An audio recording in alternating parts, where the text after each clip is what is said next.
안녕하세요. 뉴스 속 날씨 이세나입니다. 장마가 오랫동안 지속되면서 뜨는 상품이 속출하고 있습니다.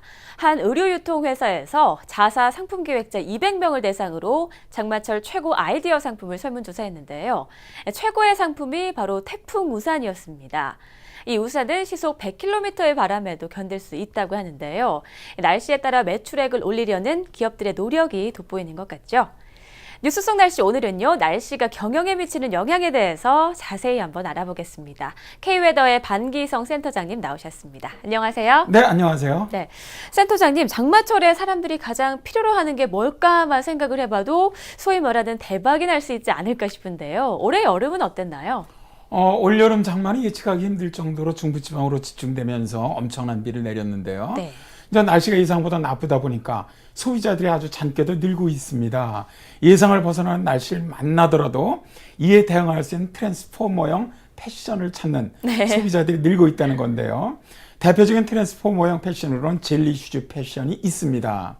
젤리 슈즈는 신 전체가 고무 소재여서 비를 맞아도 아주 끄떡없는 신인데 비에도 상관없이 편하게 신을 신을 수 있다는 장점이 있죠. 폭우가 내리는 중부지방과 달리 폭염이 찾아온 남부지방으로는 쿨 비즈 트렌드에 맞춰서 반바지 판매가 50% 이상 증가했다고 해요. 땡볕 날씨가 이어지면서 자외선 차단제가 폭발적인 판매 증가를 보였고요. 긴팔 옷 등 기능성이 강화된 패션 상품들의 인기가 아주 급상승했다고 합니다. 이런 변화를 가져온 힘은 무엇일까요? 바로 날씨입니다. 장마와 폭염이 마케팅의 절대 강자가 되고 있는 것이죠. 네. 그런데요, 센터장님, 올여름 장마로 가장 불티나게 팔린 상품이라고 하면 바로 제습기가 아닐까 싶은데요. 네. 10년 전만 해도 거의 10,000대 수준에 그쳤는데 올해는 100만 대 이상이나 팔렸다고 하더라고요. 네, 그렇습니다. 사실 가정에서 쓰이는 제습기는 바닷가나 강가 등 습기가 많은 일부 지역에 사는 사람들이 썼던 가전제품이었는데요. 네. W사가 2000년 국내에서 첫 제품을 내놓았지만 당시만 해도 수요가 많지 않았어요. 그래서 2000년대 초반에 연간 판매량이 10,000대에서 20,000대에 그쳤는데 2008년에 와서 겨우 30,000대, 2009년에 40,000대를 넘는 수준이었습니다. 그러다가 2010년 80,000대로 판매량이 2배 이상 껑충 뛰었고 2011년 140,000대, 2012년 500,000대, 올해는 작년보다 무려 2배 이상이 많이 팔리면서 100만 대 이상이 팔렸다 그래요. 네. 근데 앞으로 예상도 40만 대 이상이 더 팔릴 것으로 예상한다고 합니다. 뭐 금액으로도 거의 4천억 원이 넘는 거대한 시장이 되었고요. 네, 정말 몇 년 사이에 그야말로 기하급수적으로 시장이 성장을 했네요. 이렇게 짧은 기간 안에 제습기 시장이 급성장한 배경, 어디에 있다고 보십니까? 제습기 시장이 급팽창한 것은 지난 3, 4년간 비가 많이 오는 아열대성 기후 특성을 보인 데 기인한다고 봅니다. 여기에 이제 삶의 질 향상을 추구하는 소비 패턴이 맞물렸기 때문인데요.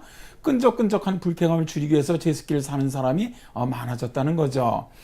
제습기와 선풍기를 적절히 활용을 하면 사실 에어컨을 쓰는 것보다 전기를 최대 70% 정도 아끼면서 동일한 냉방 효과를 낼 수 있다는 것도 아주 큰 장점입니다. 네, 그렇군요. 그런데 이전까지 제습기를 주로 사용한 곳이 의류나 책 보관소, 또 도서관 등이었다고 하는데요. 아무래도 책이나 의류가 습기의 영향을 많이 받기 때문이겠죠? 그렇습니다. 이렇게 이제 계속되는 장마의 영향을 많이 받는 것 중 하나가 책입니다. 네. 비가 오는 날 온라인에서 책 판매량이 10% 이상 증가한다 그래요. 그런데 책은 판매량 말고 보관에도 날씨의 영향을 아주 크게 받습니다. 책은 습도 60%, 온도 25도 이상의 조건이 사흘 이상 이어지면 곰팡이나 세균, 책벌레가 생깁니다. 네. 아주 책에게는 치명적이죠. 열대지방 사람들이 지적 수준이 낮아진 것은 바로 날씨 때문이란 말을 하거든요. 열대지방은 높은 습기와 기온으로 책을 오래 보관할 수가 없기 때문에 구전으로밖에 문화를 전달할 수밖에 없었다 그래요. 그 바람에 뭐 어떤 고차원적인 사상이라든가 과학 이런 것들은 전해질 수가 없었고 그러게 후진국으로 남을 수밖에 없었다는 것이죠. 뭐 적절한 날씨 조건으로 사상과 과학이 이어지면서 발달한 우리나라나 유럽과는 비교가 된다고 할 수가 있습니다. 네, 열대지방의 과학이나 사상 수준이 낮아진 것은 책을 보관할 수 없는 날씨였기 때문이다. 일리가 있는 것 같아요. 그런데요, 사실 문명의 가전기기는 필요에 의해서 만들어지기 마련인데 그렇다면 제습기는 어떻게 발명이 된 건가요? 제습기는 이제 책을 위해서 발명되었는데요. 네. 사실 날씨를 예측하기 위해서 컴퓨터가 만들어졌거든요. 네. 근데 책을 보관하기 위해서 에어컨이 발명되었어요. 아, 그렇군요. 윌리스 캐리어라고 지금 저 캐리어 에어컨 나오지 않습니까? 네네. 유명한 그 캐리어라는 사람이 한 인쇄소가 여름철마다 아주 높은 습도로 종이가 변색되면서 손해 보는 것을 보고요. 1902년에 에어컨을 발명을 했습니다. 그러니까 사실은 에어컨은 사람을 위해서 만들어진 것이 아니고 책을 위해서였죠. 이제 그 위에 습기를 전문적으로 제거해주기 위해서 제습기가 다시 이제 만들어진 것이고요. 네. 사실 저도 이제 책을 상당히 많이 가지고 있거든요. 네. 근데 이제 책을 보관하는데 상당히 골머리 앓았어요. 곰팡이가 막는 것을 여름에는 계속 선풍기를 틀어줬거든요. 책 네. 쪽으로. 근데 이제 올여름처럼 뭐 이렇게 끊임없이 비가 내리고 습도가 너무 높으면 소용이 없습니다. 효과가 거의 없거든요. 네. 그래서 어쩔 수 없이 올여름에는 제습기를 샀습니다. 그러셨군요. 정말 샀습니다. 근데 너무 좋은 거 있죠. 아, 그래요? 책 효과가 상태가 괜찮나 보죠? 진짜 조금 며칠만 지나면은 벌써 눅눅해지거든. 책은 그래 네. 변색이 됩니다. 근데 뭐 아주 올여름은 잘 샀다는 생각이 듭니다. 아주 뭐 요즘 같은 장마철에도 책도 반들반들하고요. 뽀송뽀송하게 네, 보내실 수 그렇습니다. 있겠네요. 얼굴도 뽀송뽀송합니다.